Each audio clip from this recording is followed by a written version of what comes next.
متابعي وزوار قناة عالم المعرفة، في هذه المقالة سوف أحدثكم عن أغرب القصص التي سمعتها منذ الصغر ولا زالت عالقة في ذاكرتي، فقد شدتني إليها ليس فقط غرابتها بل بسبب الرعب الذي أشعر به كلما تذكرت أحداها، لكني في الحقيقة لا أعرف مدى صحتها، فهل هي حقيقية أم مجرد قصص مرعبة لتخويف الناس وإرعابهم؟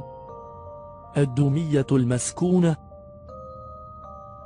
كان هناك زوجان يعيشان حياة هادئة وسعيدة، لكن المشكلة الوحيدة التي كانت تنغص عليهما حياتهما هي الأطفال. في بعد عدة سنوات من الزواج لم يرزقا بالأطفال، فكانت الزوجة كلما أعجبتها دمية تشتريها وتضعها في البيت لعل الله يرزقهما طفل في يوم من الأيام.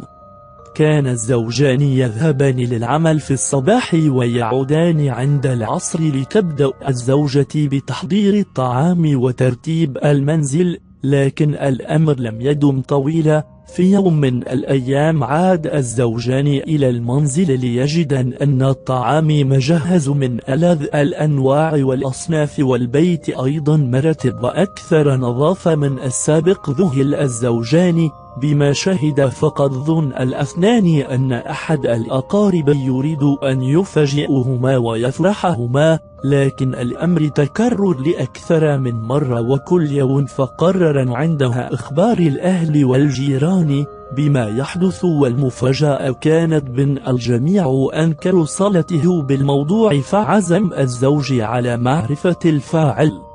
في صباح اليوم التالي غادر الزوجان البيت إلى العمل، لكن قبل انتهاء موعد العمل بساعتين أخذ كل منهما مغادرة من العمل واتجه إلى البيت، وعندما فتح الباب كانت المفاجأة.